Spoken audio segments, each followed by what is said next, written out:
જો વિદ્યાર્થી મિત્રો ધોરણ 12 ચેપ્ટર નંબર 11 આલ્કોહોલ ફિનોલ અને ઇથર સંયોજનોમાં આપણે છેલ્લે લેક્ચર નંબર 6માં આપણા પેમ્પલેટના પ્રશ્ન નંબર 22 થી 27 ભણી ગયા હતા અને આજે લેક્ચર નંબર 7માં S79 એટલે કે S79 થી આગળ વધીએ તો લેક્ચર નંબર 7 જોઈએ S79 નું વિધાન શું છે।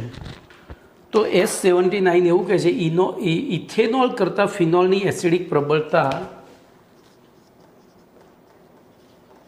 ઇથેનોલ કરતાં ફિનોલની એસિડિક પ્રબળતા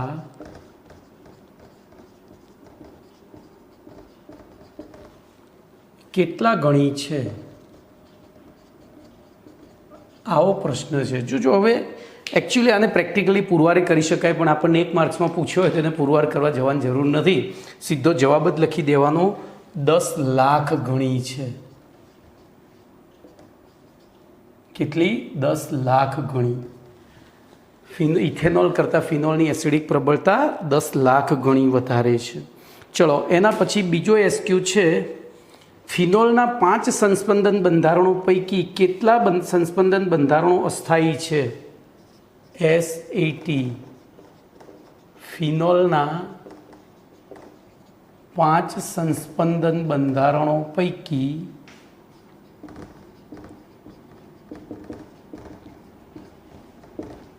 કેટલા સંસ્પંદન બંધારણો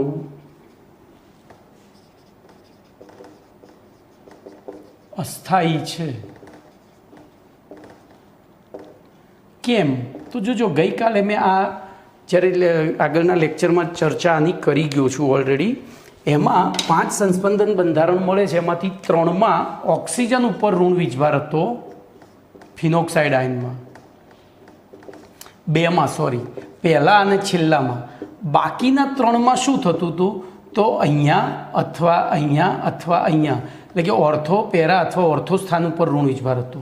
હવે આ તો કાર્બન છે, આપણે ભણી ગયા છે 11મા ધોરણમાં ભણ્યા છીએ, એ પ્રમાણે વિચારીએ તો વધુ વિદ્યુત ઋણ પરમાણુ ઋણ વીજભારિત હોય અને ઓછો વિદ્યુત ઋણ પરમાણુ ધન વીજભારિત હોય એવા સંસ્પંદન બંધારણો સ્થાયી હોય, પણ કમ્પેરમાં ઓક્સિજન કરતાં કાર્બનની વિદ્યુત ઋણતા ઓછી છે, તેમ છતાંય ઋણ વીજભાર ધારણ કરે છે, એટલે વચ્ચેના 3 કેવા હોય છે? તો અસ્થાયી। તો બોલો કેટલા બંધારણો અસ્થાયી છે? તો 3 બંધારણો। કયા 3? તો વચ્ચેના। કેમ? તો એમાં કાર્બન પરમાણુ ઉપર ઋણ વીજભાર પેદા થાય છે, તો હું અહીંયા વચ્ચેના 3 લખીશ। બોલો વચ્ચેના 3 અસ્થાયી છે, કારણ કે તેમાં કાર્બન ધન વીજભારિત છે, ઋણ વીજભારિત છે, બરોબર। જ્યારે છેડાના 2 સ્થાયી છે, કારણ કે તેમાં ઓક્સિજન ઋણ વીજભારિત છે। ઓકે, ચલો એના પછી એસક્યુ નંબર S81। તો S81 નું વિધાન આ રીતનું છે,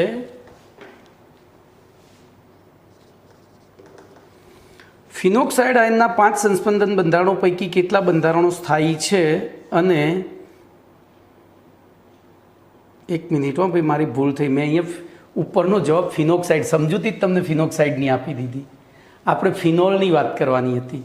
તો ધ્યાન રાખજો, ફિનોલના 5 સંસ્પંદન બંધારણો પૈકી 3 સંસ્પંદન બંધારણો અસ્થાયી છે, કારણ કે વધુ વિદ્યુત ઋણ ઓક્સિજન પરમાણુ ધન વીજભાર ધરાવતો હોય છે। ધ્યાન રાખજો કેવી રીતે હું પહેલાં ફિનોલના બંધારણો દોરું। આપણે આ પ્રશ્નનો જવાબ પહેલાંનો મેં ભૂલથી ગઈકાલવાળો આપી દીધો। બોલો આ ફિનોલ છે, બરોબર। બોલો અહીંયા અપૂરતા ઇલેક્ટ્રોન, આ પૂરતા, તો અહીંથી ઇલેક્ટ્રોન યુગ્મ અહીંયા આવ્યું એટલે પહેલું સંસ્પંદન બંધારણ બોલો આપણું આવું થશે, ડબલ બોન્ડ OH, અને અહીંયા ધન વીજભાર પેદા થશે, જુઓ, કારણ કે અને આ ઇલેક્ટ્રોન યુગ્મ અહીંયા આવે તો આ માઇનસ થશે, કમ્પ્લીટ। ચલો આ બાકી બધું એમના એમ। હવે આગળ તમે વિચારો કે આ અહીંયા જાય, આ અહીંયા આવે તો આ અહીંયા જશે, એટલે બીજું બંધારણ આપણને આવું મળશે,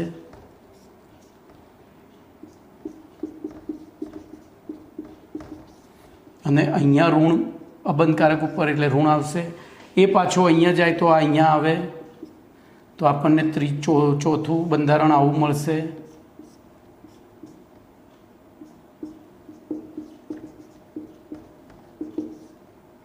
બોલો. અને પાંચમું બંધારણ તો ફરીથી પાછું હતું એના એ થઈ જશે તટસ્થ. તો જો આ ત્રણમાં ઓક્સિજને ધન વીજભાર ધારણ કર્યો છે, એટલે વચ્ચેના ત્રણ અસ્થાયી છે કારણ કે ઓ ધન વીજભારિત છે, બરાબર. અને છેડાના બે સ્થાયી છે કારણ કે તે વીજભાર વિહીન છે. હવે 81મો પ્રશ્ન લઉં તો 81મો પ્રશ્ન અહીંયા ફિનોલની જગ્યાએ ફિનોક્સાઇડ છે. બોલો, ફિનોક્સાઇડ કરું એટલે ઓલરેડી એક અહીંયા ઇલેક્ટ્રોન વધી ગયો, આ માઇનસ હતો, એટલે આપણે આ બધું કાઢી નાખીએ. ધ્યાન અહીંયા રાખજો. તો શું થશે વિચારો. તો અહીંથી એક ઇલેક્ટ્રોન યુગ્મ અહીંયા આવ્યું એટલે કે માઇનસ વીજભાર નીચે આવ્યો, તો એ માઇનસ અહીંયા ખસ્યો. એવી રીતે એ માઇનસ અહીંયા ખસ્યો, તો અહીંયા કોઈ વીજભાર છે જ નહીં. સોરી, અહીંયા 2 જ આવશે, અહીંયા પાછા 3 આવશે અને આ પાછો માઇનસ થશે. તો બોલો S81માં શું થશે? તો વચ્ચેના 3 સંસ્પંદન બંધારણો અસ્થાયી છે કારણ કે આ 3 બંધારણોમાં ઓછો વિદ્યુત ઋણ કાર્બન પરમાણુ, ઓછો વિદ્યુત ઋણ કાર્બન, વધુ વિદ્યુત ઋણ વીજભારહીન છે અને ઓછો વિદ્યુત ઋણ કાર્બન પરમાણુ ઋણ વીજભાર ધરાવે છે. એટલે ચલો એના પછી S82,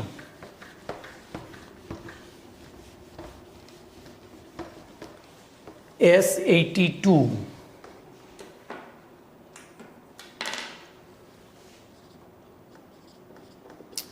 જોજો અહીંયા આપણને 4 સંયોજનો આપ્યા છે. પ્રોપેન 1 ઓલ, પછી 2,4,6 ટ્રાઇનાઇટ્રોફિનોલ,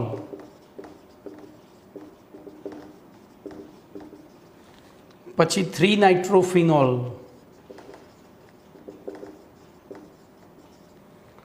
પછી 3,5 ડાયનાઇટ્રોફિનોલ,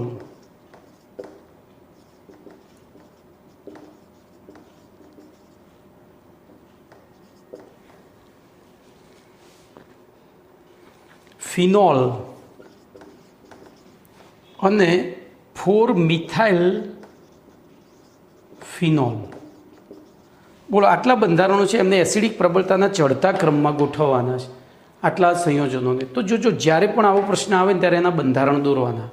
બોલો, એ આ પ્રોપેન 1 ઓલ થયો, પછી 2,4,6 ટ્રાઇનાઇટ્રોફિનોલમાં આ OH અહીંયા 3 જગ્યાએ NO2 લખી દેવાનું. જોજો, હું આને A કહીશ, આને B કહીશ, ABCD લખી દઉં ને. ચલો ત્રીજું લઈએ 3 નાઇટ્રોફિનોલ. તો 3 નાઇટ્રોફિનોલનું બંધારણ આવું થશે.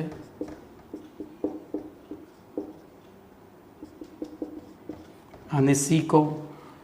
ચોથું લઈએ 3,5 ડાયનાઇટ્રોફિનોલ.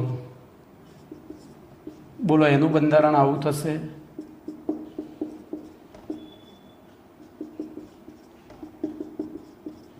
થ્રી ફાઇવ છે, સોરી. હું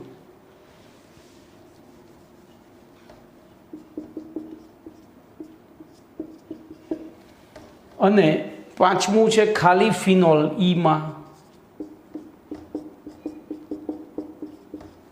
અને છઠ્ઠું છે મિથાઇલ ફિનોલ, 4 મિથાઇલ ફિનોલ. બોલો, હવે આપણને ખબર છે કે એસિડિક પ્રબળતામાં આલ્કોહોલ કરતાં ફિનોલ સંયોજનો વધુ એસિડિક હોય, એટલે બોલો સૌથી ઓછી એસિડિક પ્રબળતા કોની થઈ ગઈ? એની, કારણ કે એરોમેટિક છે, એલિફેટિક છે, બાકીના બધા એટલે કે આલ્કોહોલ છે અને બાકીના બધા ફિનોલ છે. હવે ફિનોલમાં પાછું જો ઇલેક્ટ્રોન પૂરક સમૂહ જોડાયો હોય તો એ બેન્ઝીન ચક્રમાં ઇલેક્ટ્રોન ઘનતા વધારે, એટલે કે H+ છૂટો પડવાની સંભાવના ઘટે. તો એ ફિનોલ કરતાં ઓછો એસિડિક હોય તો બીજા નંબરે આવશે F, પછી આવશે E. જોજો, કારણ કે આ ફિનોલ છે, આમાં પૂરક સમૂહ છે, જ્યારે NO2 કેવો સમૂહ છે? આકર્ષક. હવે આકર્ષકમાં પાછું સંખ્યા વધે એમ, તો બોલો અહીંયા એક જ NO2 છે, અહીંયા 2 NO2 છે, અહીંયા 3 NO2 છે, તો C પછી સોરી અહીંયા મારી ભૂલ થઈ ગયું, ઊંધું લખવાનું હતું. એસિડિક પ્રબળતા છે ને, એટલે A લેસ ધેન, બોલો F less than E less than, હવે આવશે C, પછી D, પછી B. તો બોલો સૌથી ઓછી એસિડિક પ્રબળતા કોની હોય? પ્રોપેન 1 ઓલની. પછી એફ એટલે 4 મિથાઇલ ફિનોલની, પછી ઈ એટલે ફિનોલની, પછી સી એટલે 3 નાઇટ્રોફિનોલની, પછી ડી એટલે 3,5 ડાયનાઇટ્રોફિનોલની, અને સૌથી વધારે એ બી એટલે 2,4,6 ટ્રાઇનાઇટ્રોફિનોલ. આ 2,4,6 ટ્રાઇનાઇટ્રોફિનોલનું બીજું નામ છે પિક્રિક એસિડ. યાદ રાખજો, પિક્રિક એસિડ એકમાત્ર એવું એસિડ જે COOH સમૂહ ધરાવતું નથી. ખબર પડી? Picric acid. ચલો, તો અહીંયા તમારા S82 સુધી પૂરું થયું. હવે આગળનો પ્રશ્ન લઈએ.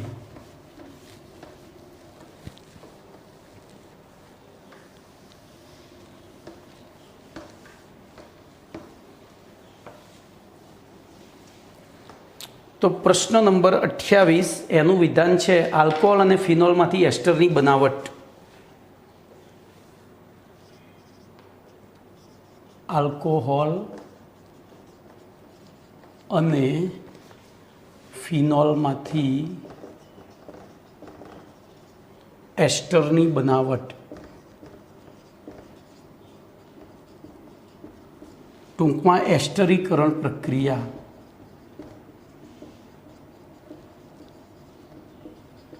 સમજાવો. આવો પ્રશ્ન છે. બોલો શું કરીશું? એસ્ટરીકરણ પ્રક્રિયા સમજાવો. તો જો એના માટે સૌથી પહેલાં આપણે ખાલી બુદ્ધિ જ દોડાવીએ. બોલો, આલ્કોહોલનું સામાન્ય સૂત્ર ROH અને ફિનોલનું તો બેનું કોમન સૂત્ર લખી દો. બોલો, એની એસ્ટરીકરણ, એસ્ટર બનાવવા માટે કોની સાથે પ્રક્રિયા કરવી પડે? તો કાર્બોક્સિલિક એસિડ સાથે. કેમ? તો અહીંયા ધ્યાન રાખજો, આપણે એવું વિચારીએ R અથવા AR, C double bond OR dash, આને સોરી અહીંયા R અથવા AR આવું લખી દઉં.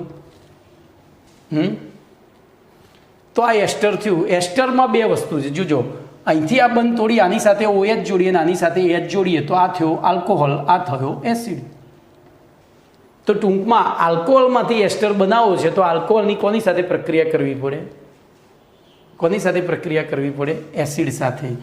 આવું વિચારીએ તો ઇઝીલી આવડે. તો બોલો, હું એસિડ તરીકે અહીંયા HOC ડબલ બોન્ડ R અથવા AR લઈ લઉં, ડેશ કરું છું. બોલો શું થશે? હવે ધ્યાન રાખજો, આ પ્રક્રિયા સાંદ્ર સલ્ફ્યુરિક એસિડની હાજરીમાં કરવામાં આવે છે. સાંદ્ર સલ્ફ્યુરિક એસિડની હાજરીમાં 180°C તાપમાને, ભલે અંદર તાપમાન નથી આપ્યું પણ મારે તમને તાપમાન શીખવાડવું છે.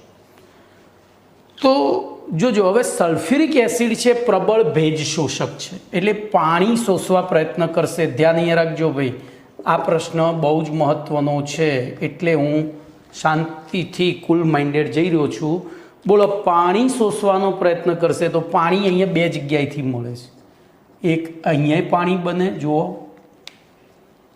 એટલે કે આલ્કોહોલમાંનો OH જાય અને એસિડમાંનો H+ જાય.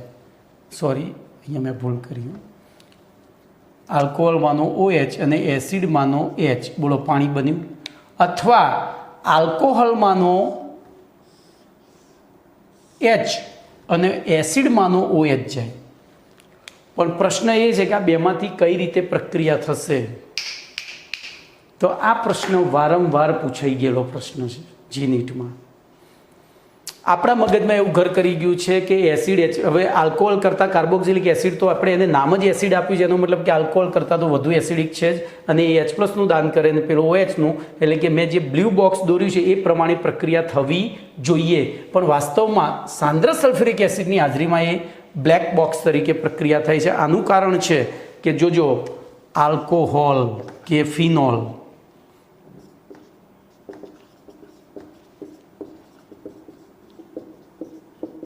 બોલો, આ એસિડિક પ્રબળતાનો ક્રમ છે. અને પ્રબળ એસિડ હંમેશા, જોજો, એક બીજા ધોરણનો છોકરો છે, એક 5મા ધોરણનો છે, એક 8મા ધોરણનો છે, એક 10મા ધોરણનો, એક સોસાયટીમાં આવા 5 છોકરા છે. 10મા ધોરણનો છોકરો કોમન પ્લોટમાં રમવા ગયો એટલે આ ત્રણેય છોકરા રમતા હતા. આ ધોરણ છે, હો ભાઈ. બીજા ધોરણનો, 5મા ધોરણનો, 8મા ધોરણનો ત્રણેય છોકરા રમતા હતા. બોલો, 10મા ધોરણનો છોકરો કોની સાથે રમવાની શરૂઆત કરશે? આ ત્રણેય અલગ અલગ વસ્તુ રમતા હતા. બીજા ધોરણના 2-3 છોકરા હતા, ધોરણ અને છોકરાની સંખ્યા તો આ 3 હતા, 2 હતા, 3 હતા, બરાબર. આ 10મા ધોરણનો છોકરો એક જ હતો, એ ગયો તો બોલો એ કોની સાથે રમવા મળશે? શું બીજા ધોરણવાર સાથે રમે?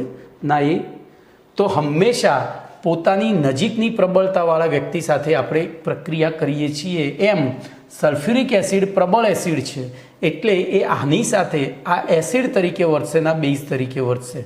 તો આ બેઝ તરીકે વર્તે તો એને કોનું દાન કરવું પડે? OHનું. તો પાછો આ કઈ રીતે વર્તે?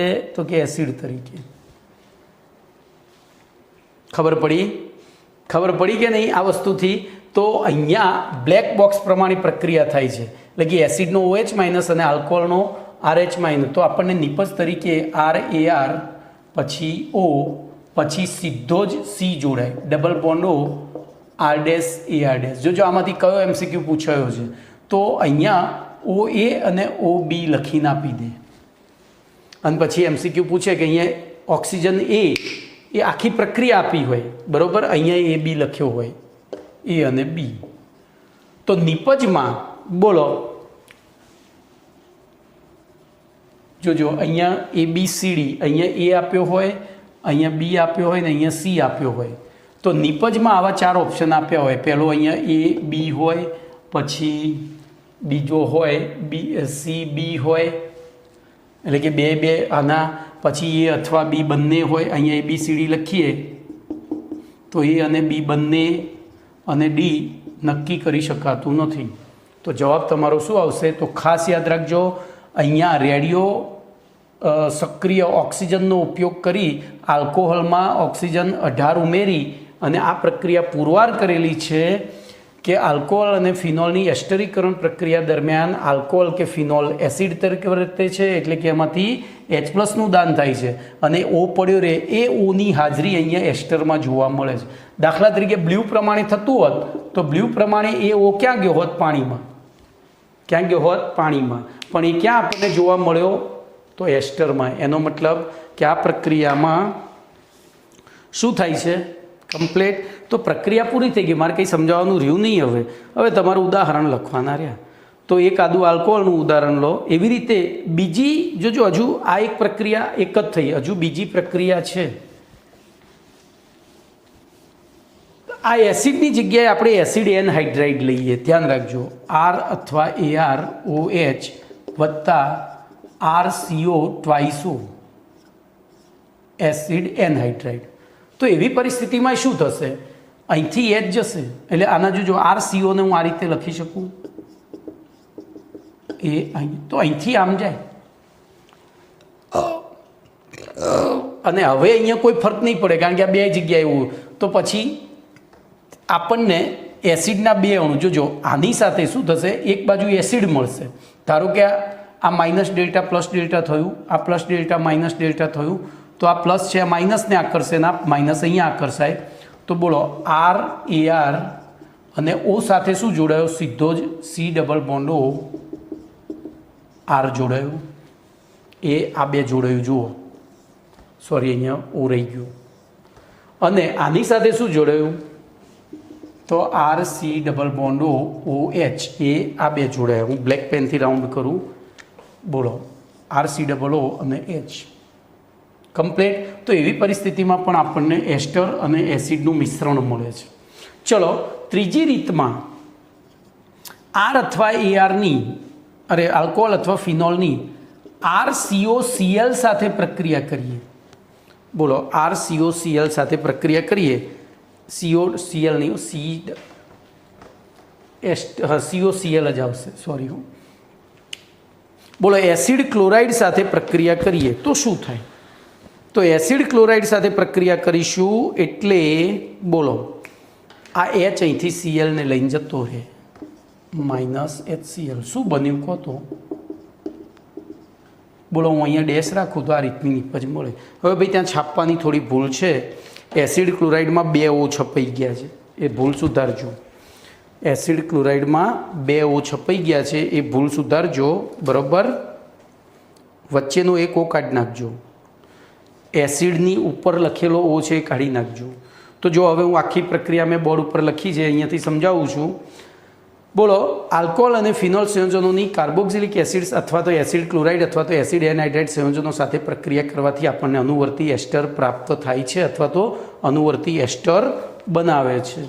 हवे त्रणेय त्रण प्रक्रियाओना सामान्य स्वरूपों लखी दीधा, पहलू, बीजू, त्रीजू मैं त्रणेय त्रण त्यां लखेला छे बोर्ड पर, ए तमारे लाइनसर लखी देवाना।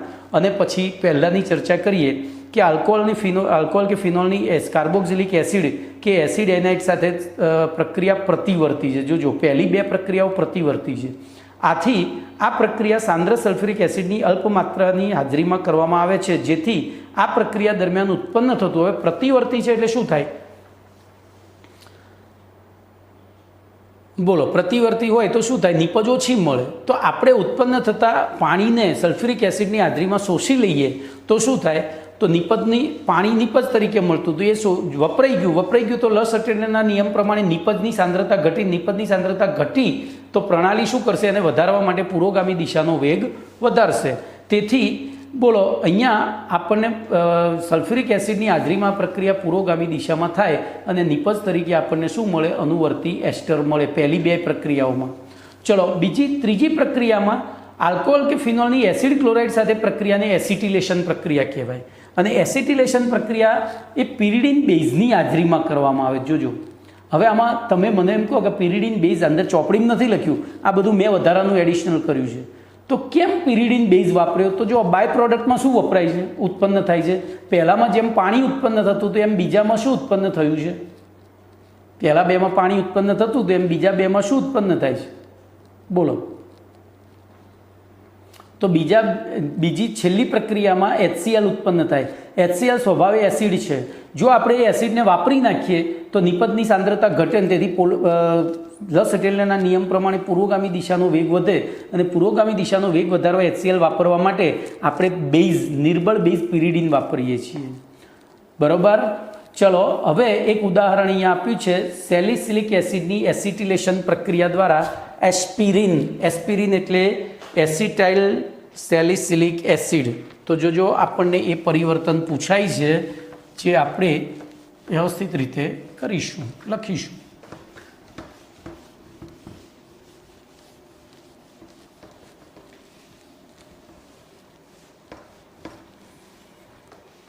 तो हूँ अहींया सेलिसिलिक एसिड एटले बेन्जीन उपर COOH અને ઓર્થો સ્થાનમાં OH। બોલો, એની હું કોની સાથે પ્રક્રિયા કરું? તો એની હું એસિટિલેશન પ્રક્રિયા કરું। CH3CO twice O એસિટિલેશન। બોલો, શું થશે? તો COOH સાથે પ્રક્રિયા થશે કે OH સાથે થશે? તો OH સાથે। OH સાથે થાય એટલે એનું એકચ્યુઅલી બંધારણ આવું છે CH3 C double bond O C double bond O CH3।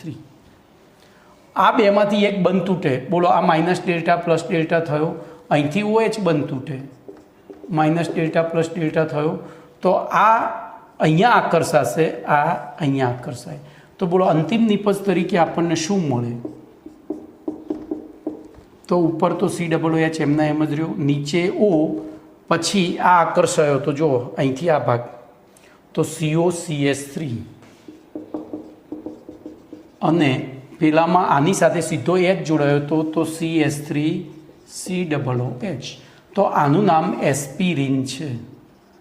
આપણે જે દવાઓ વાપરીએ છીએ, દવાઓ એસ્પિરિનમાં આ કન્ટેન્ટ હોય છે, બરાબર, જેનું IUPAC નામ થાય એસિટાઇલ સેલિસિલિક એસિડ। અરે સોરી, સામાન્ય નામ एसिटाइल सेलिसिलिक एसिड। बोलो, कम्प्लीट। चलो, एना पछी S83 नाना SQ आव्या छे भाई।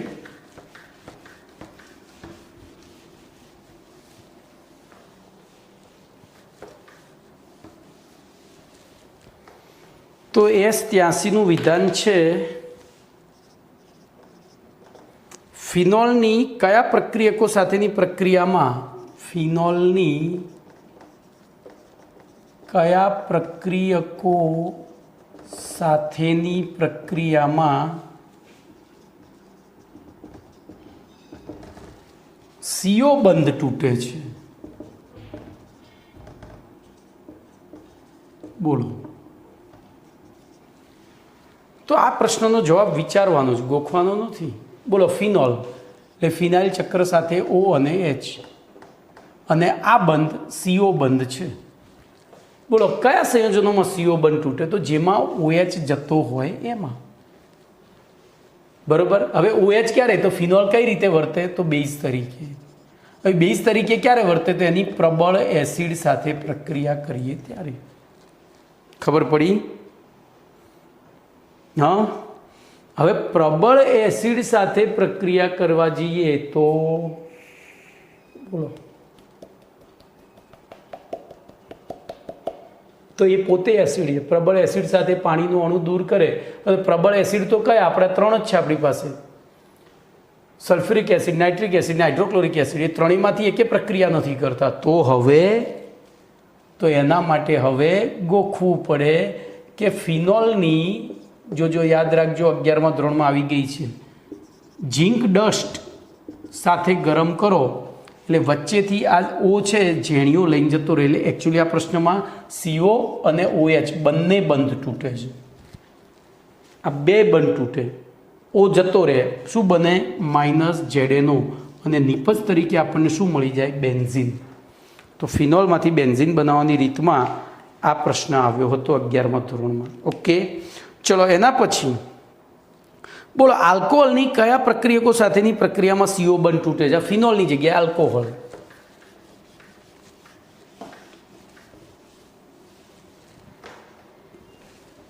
બોલો, અહીંયા હું એકમાત્ર ZN લખી દઉં. ઝિંક ડસ્ટ એટલે કે ઝિંક રજ સાથે. બોલો, S84 જોઈએ તો આલ્કોહોલની કયા પ્રક્રિયકો સાથેની પ્રક્રિયામાં CO બંધ તૂટે છે? બોલો. તો ધ્યાન રાખીએ, આલ્કોહોલ લઈએ ROH.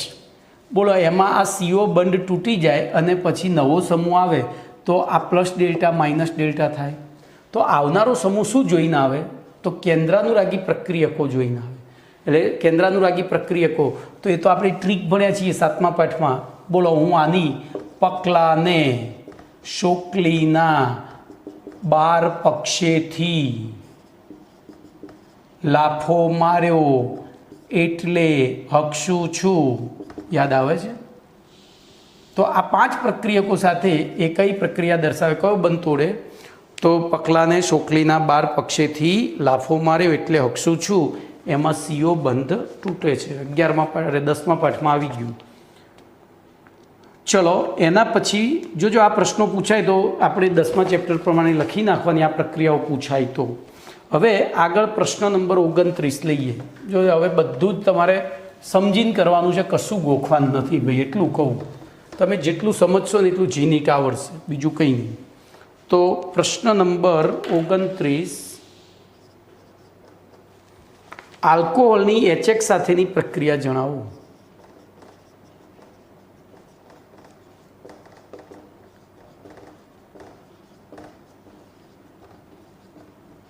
સમજાવો અથવા જણાવો. બોલો, આવો પ્રશ્ન છે. શું કરશો? વિચારો તો. વિચારો હેડો. તો પહેલું આપણે જે પ્રશ્નમાં આપ્યું છે ને એ જ લખી જ દેવાનું. ROH plus HX. બોલો, શું થાય? સિમ્પલ બુદ્ધિ દોડાવીએ તો HX એટલે HF, HCl, HBr અને HI, જે આલ્કોહોલ કરતાં તો પ્રબળ એસિડ છે જ. તો અહીંથી શું છૂટવું પડે? Plus delta minus delta. આ પ્લસ ડેલ્ટા હુમલો બોલો આ બેમાંથી કયા બંધ ઉપર કરશે? તો જે બંધમાં વધુ સક્રિયતા હોય ને એ બંધ ઉપર હુમલો કરે. બોલો, આ બેમાંથી કયો બંધ વધુ સક્રિય? તો ધ્યાન રાખજો, ગોખવાનું નથી એટલે સમજાવું છું. બોલો, હાઇડ્રોજન એટલે કેમિસ્ટ્રી જગતનું બચુડિયું અને ઓક્સિજન એટલે સર્કિટ, અને સામે કાર્બન એ બંનેની વચ્ચેની બચુડિયું શરણાગતિ સ્વીકારી લીધી છે, એટલે કે શક્ય એટલું નજીક ગોઠવાઈ ગયું છે. તો આ બંધ કેવો? ટૂંકો. જ્યારે આને ફાઇટ આપી છે કે તારા એકલાના ઇલેક્ટ્રોન નથી, મારા પણ છે, મારી પાસે પણ 6 પ્રોટોન છે. ખબર પડી? એટલે અહીંયા ખેંચમ તાણ ચાલે છે, અને જ્યાં ખેંચમ તાણ ત્યાં સક્રિયતા. તો આ બંધ સક્રિય છે. બોલો આ H+ એ હુમલો કર્યો આ બંધ ઉપર, એ બંધ ઉપર હુમલો કર્યો એટલે શું થયું? ઇલેક્ટ્રોન યુગ્મ તો એ બંધ તૂટશે, એ બંધ તૂટશે એટલે ઇલેક્ટ્રોન યુગ્મ બટ ઓબ્વિયસ હંમેશા વધુ વિદ્યુતઋણ પરમાણુ ઉપર જ જાય તો આ માઇનસ ડેલ્ટા પ્લસ ડેલ્ટા થાય. હવે વિચારો, પતી ગઈ થિયરી. તો આ માઇનસ ડેલ્ટા અહીંયા આકર્ષાય, આ માઇનસ ડેલ્ટા અહીંયા આકર્ષાય. નિપજ તરીકે શું મળે? તો Rx + H2O.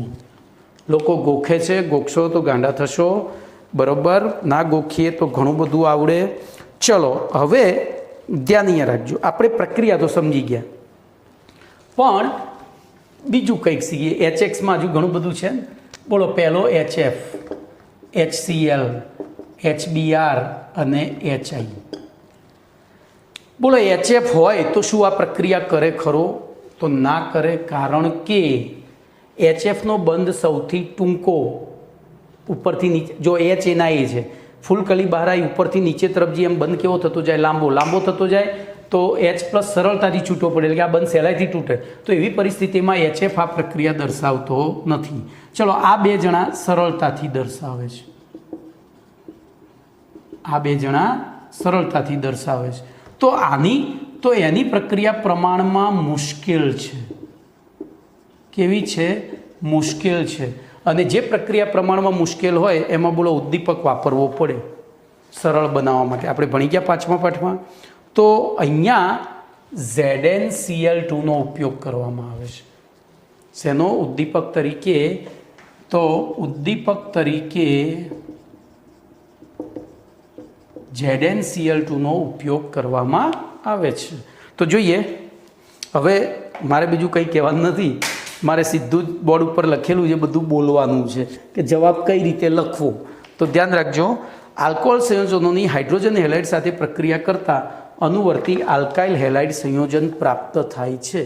અનુવર્તી આલ્કાઇલ હેલાઇડ સંયોજનો પ્રાપ્ત થાય છે. બોલો એમાં પછી નીચે આ સમીકરણ લખી દેવાનું. ઓકે, અને પછી નીચે લખાણ શરૂ કરવાનું. જો ઉપરોક્ત પ્રક્રિયામાં HCl અને ZnCl2ની હાજરીમાં કરવામાં આવે ત્યારે, હવે જોજો અહીંયા બધું જ લખવું પડે કે લ્યુકાસ કસોટીમાં HX તરીકે શું વાપરવામાં આવે. તો જોજો અહીંયા એક મુદ્દો એમને થોડો કાઢી નાખ્યો છે, મેં જેની ચર્ચા કરી છે. તો HX તરીકે HF, HCl, HBr થી HI તરફ જતા બોલો આ પ્રક્રિયા અનુભવવાની વૃત્તિ વધે છે. તેથી HF આ પ્રક્રિયા દર્શાવતું નથી. HBr અને HI સરળતાથી પ્રક્રિયા દર્શાવે છે, જ્યારે HClની પ્રક્રિયા પ્રમાણમાં મુશ્કેલ છે. આથી ત્યાં ઉદ્દીપક ZnCl2નો ઉપયોગ કરવો પડે છે. હવે વાત કરીશું, તો HXની વાત પતી ગઈ, હવે આલ્કોહોલમાં જઈએ. તો આલ્કોહોલમાં પાછા 3 પ્રકાર છે, પ્રાથમિકથી, દ્વિતીયકથી, તૃતીયક. ધ્યાન રાખજો, આપણે જેમ આની ચર્ચા કરી એમ અહીંયા 1 0, 2 0, 3 0 લેવા પડે. બોલો 1 0માં હું ઉદાહરણ તરીકે આ લઈ લઉં, 2 0માં આ લઈ લઉં અને 3 0માં આ લઈ લઉં. બોલો આના નામ શું થશે? તો ઇથેનોલ, પ્રોપેન-2-ઓલ અને 2-મિથાઇલ-2-પ્રોપેનોલ, 2-મિથાઇલ-પ્રોપેન-2-ઓલ. બોલો હવે ધ્યાન રાખજો, આમાંથી આ OH બંધ કયામાં સરળતાથી તૂટશે? મને કહો હેડો. તો જોજો, આની અહીંયા 1ની પૂરક અસર છે, અહીંયા 2ની પૂરક અસર થઈ, અહીંયા 3ની પૂરક અસર થઈ. અને પૂરક અસર ઇલેક્ટ્રોન આપે તો અહીંયા ઇલેક્ટ્રોન ઘનતા વધે. આ બંધમાં ઇલેક્ટ્રોન ઘનતા 3માં વધે ને એના કારણે બંધ લાંબો થાય. બંધ લાંબો થાય તો બોલો આ સરળતાથી તૂટી જાય, તૃતીયક. અને સરળતાથી તૂટે તો શું થાય? એ પ્રક્રિયા ઝડપથી થાય.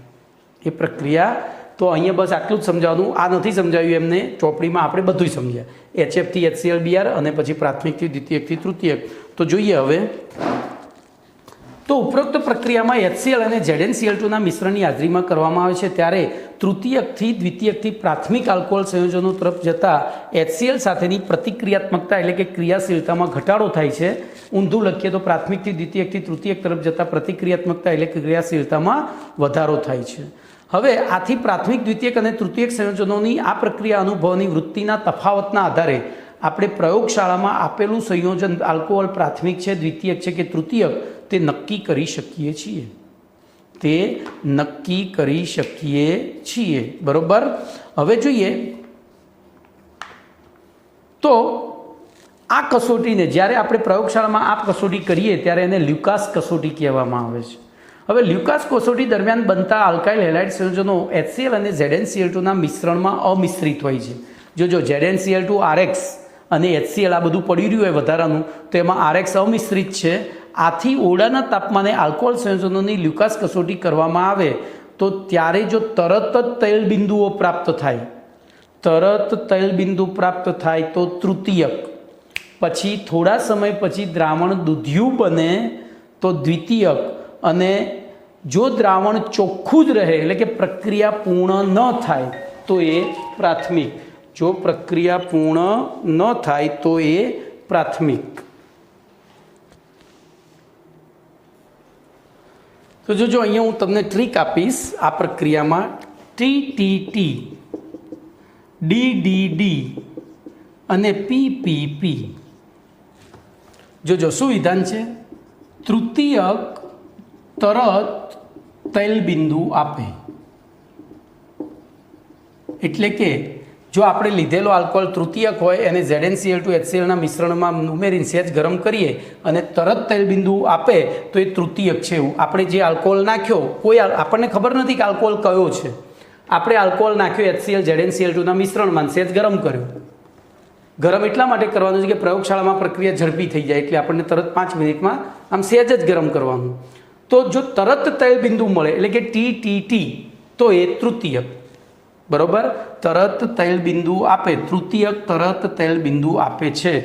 ચલો, એવી રીતે થોડા સમય પછી દ્રાવણ દૂધિયું બને તો દ્વિતીયક દ્રાવણ દૂધિયું બનાવે છે. તો થોડા સમય એટલે કે 2 મિનિટ પછી દ્રાવણ દૂધિયું બને, દ્વિતીયક દ્રાવણ દૂધિયું બનાવે, તૃતીયક તરત તૈલ બિંદુ આપે. એવી રીતે પ્રાથમિક પ્રક્રિયા પૂર્ણ કરતું નથી. તો પ્રાથમિક પ્રક્રિયા પૂર્ણ કરતું નથી. PPP, તૃતીયક તરત તૈલ બિંદુ આપે, દ્વિતીયક દ્રાવણ અથવા તો દૂધિયું દ્રાવણ બનાવે, અને પ્રાથમિક તો જો પ્રયોગશાળામાં તમને આપેલો આલ્કોહોલ પ્રાથમિક છે, દ્વિતીયક છે કે તૃતીયક એ નક્કી કરવું હોય તો એ આલ્કોહોલની અંદર થોડું ZnCl2 અને HClનું મિશ્રણ નાખી સહેજ ગરમ કરો. જો તરત તૈલ બિંદુ મળે તો આપેલું આલ્કોહોલ તૃતીયક. થોડા સમયમાં દ્રાવણ દૂધિયું બને તો આપેલું દ્રાવણ આલ્કોહોલ દ્વિતીયક. અને પ્રાથમિકની પ્રક્રિયા પૂર્ણ થતી નથી એટલે કે લાંબો સમય સુધી દ્રાવણ ચોખ્ખું જ રહે, કોઈ પ્રક્રિયા થાય જ નહીં, તો પ્રાથમિક. બોલો, આ પ્રશ્ન પૂરો. ચલો, એના પછી 30મો પ્રશ્ન, આલ્કોહોલની નિર્જલીકરણ પ્રક્રિયા. મસ્ત પ્રક્રિયા છે, 11મા ધોરણમાં ભણીને આવ્યા છો. 11મા ધોરણમાં ભણીને આવ્યા છો, યાદ રાખજો.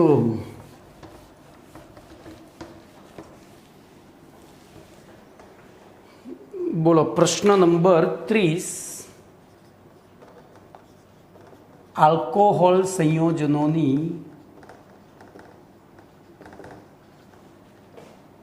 નિર્જલીકરણ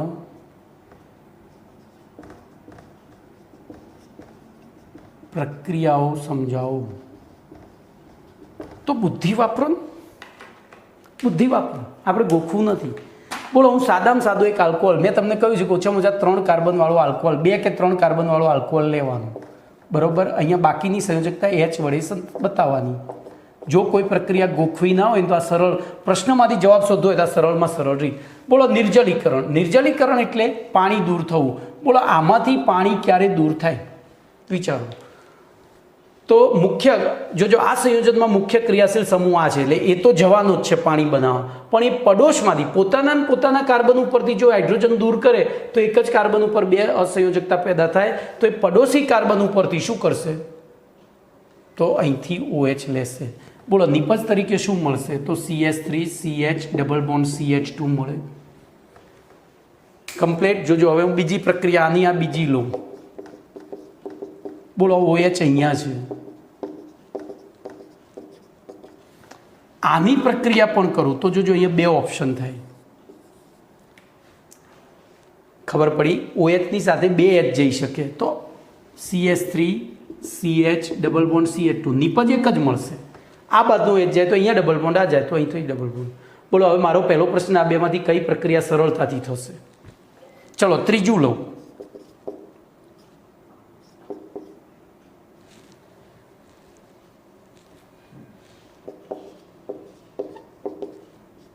અહીંયા એક જ લખી, બાકી તમારે હવે સમજી લેવાનું. તો બોલો અહીંયા 3 બીટા હાઇડ્રોજન છે, આ પણ બીટા થયો, આ પણ બીટા થયો ને આ પણ. તો અહીંયા તો આ 3માંથી કયું સરળ તો આમાંય નિપજ તરીકે શું મળશે? ગમે ત્યાં દ્વિબંધ મૂકો, નિપજ એક જ મળશે. પણ પ્રશ્ન એ છે કે અહીંયા પ્રક્રિયા શું વાપરવું, એમને થોડું શું પાણી જતું રહે. તો એના માટે 2 વસ્તુ વાપરી શકાય. સાંદ્ર સલ્ફ્યુરિક એસિડ, કયું તાપમાન? 140°, 140, અથવા Al2O3 350°C. સાંદ્ર સલ્ફ્યુરિક એસિડ બોલો કયું તાપમાન? તો 140°C તાપમાન. 140 લો એટલે સરવાળો 140 કરો એટલે 273 + 140 કરો તો કેટલું થાય છે? 273 + 140 એટલે 413. કેટલું થયું? તો 400 મારી ભૂલ થઈ અહીંયા, 443 લેવું, એટલે કે 170 લેવું પડશે. મારી ભૂલ થઈ ગઈ સેલ્સિયસ. તો 170°C અથવા તો પેલું 350°C. 350 કરો તો 350 + 273 કરો તો બોલો 623 કેલ્વિન. એ તો બરોબર છે, 633 બરોબર. પછી ત્રીજો વાપરી શકાય. જો અહીંયા ધ્યાન રાખજો, હું બધાએ લખું છું. સાંદ્ર H2SO4 એ વખતે 170°C. પછી Al2O3 વાપરો ત્યારે 350°C. Al2O3 આમાં આપ્યો છે કે નહીં આપ્યો? નથી આપ્યો. એલ્યુમિના આપ્યો છે ને. પછી નિર્જળ ZnCl2 પણ લઈ શકાય. નિર્જળ ZnCl2 એના માટે પણ 360 છે, એમાં 360°C. અને ચોથું વાપર્યું છે H3PO4 ફોસ્ફોરિક એસિડ. તો H3PO4માં પાછું તાપમાન છે 358 થી 440. 358 થી 440 કેલ્વિન. તો આમાંથી કોઈ પણ વાપરો તમે, આ બધા જ પ્રબળ ભેજ શોષક છે. આ બધા જ પ્રબળ ભેજ શોષક છે. એટલે જ્યાંથી પાણીનું અણુ મળશે ત્યાંથી ઉડાડીને બોલો નિર્જલીકરણ પ્રક્રિયા કરશે. પણ આ પ્રક્રિયામાં તો અહીંયા હવે તમારું ઉદાહરણ જાતે લખવાના. મેં તો ઉદાહરણ જ લખ્યા છે. બોલો પ્રોપેન 1 ઓન લીધું તો પ્રોપ 1 ઇન બન્યું. પ્રોપેન 2 ઓન લીધું તો પ્રોપ 1 ઇન બન્યું. પછી 2 મિથાઇલ પ્રોપેન 2 ઓન લીધું તો 2 મિથાઇલ પ્રોપ 2 ઇન બન્યું. બરાબર. હવે જોજો આ પ્રક્રિયામાં પાછું પ્રાથમિકથી દ્વિતીયક, હવે આના આધારે પ્રાથમિકથી દ્વિતીયકથી તૃતીયક તરફ જઈએ એમ આ ફોસ્ફોરિક એસિડની સાંદ્રતા ઓછી કરતા જઈશું ને એમ પ્રક્રિયા સરળતાથી થશે. કેમ? તો જેમ બીટા કાર્બનની સંખ્યા વધે એમ બીટા હાઇડ્રોજનની સંખ્યા વધે. તો જો અહીંયા પ્રાથમિક આલ્કોહોલ આ લીધો હોય, આ દાખલા તરીકે આ લીધો હોય, અહીંયા દ્વિતીયકથી જ આપ્યું છે બરાબર.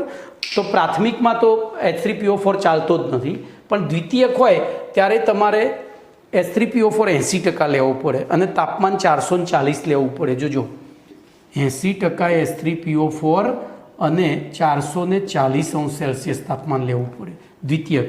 તૃતીયકમાં 20% H3PO4 ચાલે. 20% H3PO4 અને તાપમાન સીધું 358 કેલ્વિન કરી દેવામાં આવે છે. તો એનો મતલબ કે પ્રાથમિકથી દ્વિતીયકથી તૃતીયક તરફ જઈએ, બોલો આ નિર્બળ ભેજ શોષક છે તો એ પ્રક્રિયા થાય છે. એનો મતલબ કે પ્રાથમિક આલ્કોહોલથી દ્વિતીયક આલ્કોહોલથી તૃતીયક આલ્કોહોલ તરફ જતા એમની નિર્જલીકરણ પ્રક્રિયા અથવા તો બીજું આને નામ શું કહી શકાય? હાઇડ્રેશન. શું કહેવાય? હાઇડ્રેશન. હાઇડ્રેશન એટલે પાણી. ડિહાઇડ્રેશન પાણી દૂર થવાની પ્રક્રિયા. અથવા અહીંયા ત્રીજું નામ જોજો, નિર્જલીકરણ પ્રક્રિયા, ડિહાઇડ્રેશન પ્રક્રિયા અથવા તો બીટા વિલોપન પ્રક્રિયા પણ કહેવાય. હમ તો ડૂબે સનમ તુમકો ભી લે ડૂબેંગે, તો બીટા વિલોપન પ્રક્રિયા પણ એને કહેવાય. તો અહીંયા તમારે લખવાનું છે કે બીટા વિલોપન પ્રક્રિયા અનુભવવાની વૃત્તિ પ્રાથમિક આલ્કોહોલથી દ્વિતીયક આલ્કોહોલથી તૃતીયક આલ્કોહોલ તરફ જતા વધે છે. કમ્પ્લીટ. ચલો S58 જોઈએ. પ્રાથમિક દ્વિતીયક તૃતીયક આલ્કોહોલની નિર્જલીકરણ પ્રક્રિયા અનુભવવાની વૃત્તિનો ક્રમ જણાવો. બોલો હાલ જણાવી દીધો મેં કે પ્રાથમિકથી દ્વિતીયકથી તૃતીયક તરફ જતા એ વૃત્તિ વધે છે. હવે ભાઈ આની ક્રિયાવિધિ આવે છે 31મો પ્રશ્ન, એ આપણે નેક્સ્ટ લેક્ચરમાં ચલાવીશું. ઓકે, કારણ કે હવે 45 મિનિટ તો થઈ ગઈ છે ઓલરેડી. પછી બહુ લાંબુ લેક્ચર માથું દુખાડે, બીજું કંઈ નહીં. આપણે શાંતિથી જ ભણવાનું છે. જો છે એક મે મહિનામાં પરીક્ષા છે આ વખતે તો. ઓકે.